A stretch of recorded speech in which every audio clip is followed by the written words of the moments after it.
Welcome to another exciting episode of Musa and Show. Here is what we have today. Sanibona, sokhumbula ukuthi njengoba bekuvotwa lapha ngeviki eliphelile eParliament, i-MK Party beyishoda ngama-members ngiyacabanga u-10 ngoba uNhlamulo Ndlela no-Dr. John Hlophe bebengekho kanye namanye ama-member political umkhonto wesizwe political party abewangekho. Ziningi izinto ezikhulunyiwe namanye abantu be-EFF beblame i-MK Party ukuthi kube bebekhona labantu bekuzoba nomehluko omkhulu ngoba igcine kuwina laba abavumelana ne-fiscal framework ibudget le biproposiwe.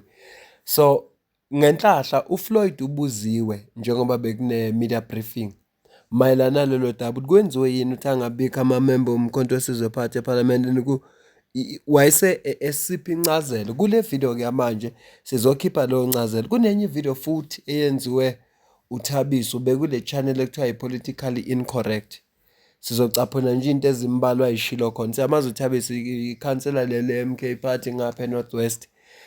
Ngokwami nje ngimbona njengomuntu othanda attention kakhulu kodwa ke ngeke ngimehlulele ngoba bakhona phela abamthandayo abangamalungu omkhonto wesizwe bangaze bangithathe kabi kube sengathi ngikhuluma kabi ngekhansela labo. Now, the manner in which the parliamentary list process operates, we explained it in the press conference that took place in the city center, in Marshalltown. That when you submit an original list of members of parliament, you are only allowed to supplement and amend it once in the first year of constituting the National Assembly. So that is as per a schedule in the Electoral Act. So Mkhonto Wesizwe has exhausted the period within which it can supplement the list to the National Assembly in the given period. Even if we wanted to, we actually had written to the Speaker to say, please allow us to fill the vacancies that occurred. And then she pointed us to that rule. And then in the Chief Whip's forum, our Chief Whip, and I understand with the concurrence of other parties, by the way, it is not only the MK that is affected. There are other parties that have not yet filled the vacancies because they've also exhausted that space. And there was agreement in the Chief Whip's forum that that law is not fair on political parties to have vacancies that last for a very long time. And there was a joint agreement in the Chief Whip's forum that we should approach the court for a declaratory order because no one was going to oppose approaching the court that let us actually amend that section of the law that says that you can only amend or supplement the list once in a period of 12 months.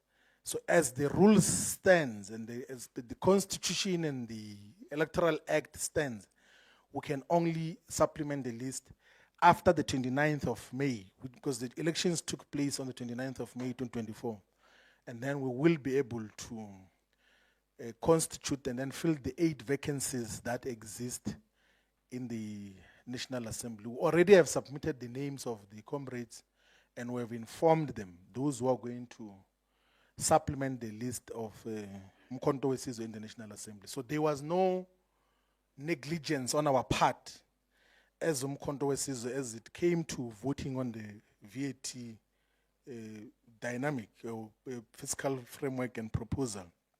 Njengoba umzuleko Floyd echaza la ukuthi ngokomthetho uma ngabe nifuna ukushintsha amalungu eParliament nishintsha kanye manje umkhonto wesizwe party usudlulile isikhathi efuneka abashintshe ngawo amalungu omkhonto wesizwe party ukuze nifake amanye ama-member.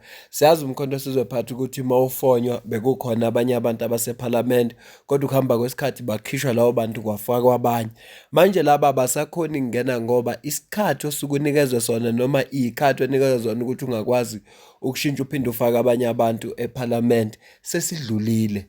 Ngakho ke umkhonto wesizwe party uyozukwazi uku-add lawo ma-member lawo afungiswe ngemva kwaJune kulonyaka kwaphela ama-election kwavotwa nge-29 May. Usho ukuthi kusuka ngoJune kuyale bazobe sebefungiswa-ke labantu. Isona sizathu esenza ukuthi bangabi ingxenye njengoba bengesiyingxenye yephalamende, kodwa amagama abo asubmithiwe ephalamende. Sekusho ukuthi bafungiswe kodwa ngeke ngoba kunomthetho onjalo. Uthi futhi babhala incwadi bebhalela uSpeaker wabarifera kulowo mthetho. Ilokho nje bengithi uFloyd ukuchazile obekubalekile. Asidluleke singene endaweni kaThabiso. Siyabo Speaker, Chief Whip, Mayor. Here at the conference, these people but they were serious. And these people ke bona ba ileng gore ba tshwere power di masepala. Ke bona ba ileng gore mostly ga go bua le bona ba utlwa. One time ba utlwella. Mariano go le member fellow sena sepe. One time they won't listen to you. One time. So now we prepare la gore ka the conference e ka nante maybe in future ya MK party ya ke go na le a room ya gore a roba to president a go no take over the conference ka di mass ballots wa tla yeah. So yeah, no, to us it's a sad story gore o lebelle motho a parachuted from that political party as a provincial convener, like for instance Northwest. There are people who work the ground, but today those people are not being recognized. There's a provincial organizer, yeah, Northwest, Obaring Comrades Zwelisi. He even lost his car, but today Oscar out. I mean, he's nowhere to be found.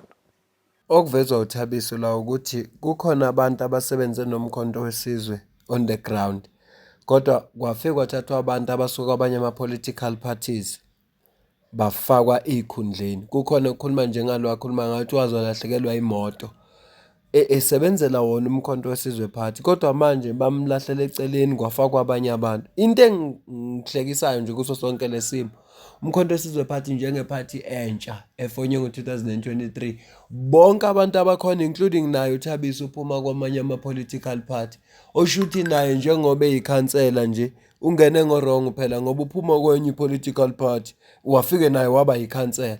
Oh, okay, aqhubeke. Okunye akuvezayo ukuthi uFloyd ufaka labantu laba kabafakayo ngoba eziphendlela indlela ukuthi mzukwane umkhonto wesizwe party waba ne-conference bezokwazi ukum-electa. Iyona nje into le ayichazayo. I don't have a problem. And I don't have interest in the interim structures. But now my interest is a conference like at 2032 or 2035. My interest is equal. Interest is equal. So Floyd Shivambu releases in a statement what I would call a preparatory letter. He writes it, he says detachments and branches must prepare for a policy conference that is coming. And he states, what is it that you guys must work towards? But the letter that I've seen does not have a date. Do you know when is the policy conference coming? And if it is indeed coming, are you hopeful that it will do anything? Policy conference, not elective conference. No, it'd be like ask too much here. Go bontsha re do tse dintse ga re recognize ga re tsebe serious like ke bua gore ga gona motho re fan support le councilor. You know, some of the things they must communicate with us before they are on a social media. Wa utlwa gore wena o an interview o bolela ka something se nna se sitse se le gore le bona go bontsha ra ba recognize nke ba romeletse rona di official tsa MK as councillors, as member of parliament nke ba romeletse. So but maybe ganyo it is ke ganya gore fela we are also saying le mo di groupong gore we want a policy conference and le nna ntse ke ga ke tsola long ke policy conference. Akusho uThabiso la ukuthi njengaye nje akayikhathalele into eningi kodwa into ayilindile nafisa ukuyizwa yilo suku kuyothiwa ngalo umkhonto wesizwe party une-conference la kuyobe electwa khona abantu afuneka babe seyikhundleni zomkhonto wesizwe party. Iyo nto leyo nje ayijahile afise ngathi ingenzeka ngokukhulu ukushesha, noma futhi kuthiwa yenzeka ngo-2035 akanankinga kodwa iyona nje into ayijahile leyo. I-host ke iyambuza ngeletha ebhalwe uFloyd ebhalelwe ama-structures yena ukhala ukuthi ke ababathatha serious ababa recognize ngoba yena akayazi lo letter leyo ibikhona ke le letter la ku screen sakho sizomcapha namanje kokugcina bese siyivala ivideo. Country batla. But Area Policy Conference, we start amending the constitution. Yeah, gore kgone gore accommodate. It's not your Floyd, Mus. Has ya rona. What in particular do you not like about this constitution? This constitution is selective, number one. It only caters the officials, but rona the ground members, ground forces, Yes. and I get selective, e beriswa mo o, ga e beriswe mo o. Number engwe mo constitution, I get section man. Mo reng leadership of the MK party must accept criticism. Yes. I just said it. I'm not afraid of him, but they are charging him for saying that. They are charging me for saying that. I'm not swearing at him. I'm saying I'm not afraid of Floyd, and there's nothing that he can do. And I'm still repeating that. Yes. But na opa like you accept the criticism. Uthi Thabiso uma kungase kube khona le policy conference into yokuqala nje abazofuna ukuyishintsha iconstitution kaFloyd. Siyazi ukuthi ngokukaThabiso kukhona umkhonto wesizwe party wabo nomkhonto wesizwe party oholwa uFloyd. Kunomkhonto wesizwe party oholwa uDuduzile nomkhonto wesizwe party oholwa uFloyd. Iloko siyazi ukuthi uThabiso unalo mqondo loyo. Yibo laba futhi abaphusha indaba yokuthi kuthiwa khona omafikizolo nento ezinjalo. Ngakho ke njoba umuzwa ke khuluma la uthi into abafuna ukuyijika ileyo futhi uyasichaza izathu sakhe senza ukuthi bafuna ukuyiguqula le constitution uthi le constitution kaFloyd icabangela abantu laba phezulu ama ground forces ayiwacabangeli ibavalela nje ngaphandle abantu ababalekile kuyo futhi kukhona izinto iyacindezela abanye abantu ngayo abanye bayakhululwa abanye bayacindezelwa ngayo nje le constitution. Wenza umzekelo ke uthi yona iconstitution ibhala ukuthi ama leaders omkhonto wesizwe party fanele emukelwe ukugxekwa icriticism. Uthi yena kodwa ushilo wathi akamesaba uFloyd ubemgxeka kodwa manje ngalokho bayamcharge. Ngicabanga ukuthi ke nokuthi ugxeka kuphi kubalulekile ngoba phela uright uma ugxeka umuntu endaweni eright uright ukuthi mawukhona into ongayiboni engayenzi kahle umuntu ulande yena noma ulanda asebenza nabo futhi lo muntu une-access yokuya kwepresident ngoba uyakwazi ukufonela uDuduzile am-arrangele kupresident wayengahambisa iy'khalo zakhe lapha akhethe i-social media kodwa-ke asazi uyena owaziyo ukuthi inhloso yakhe yini. Bengithi nje angikulethele ukuthi khansela lomkhonto wesizwe party litheni.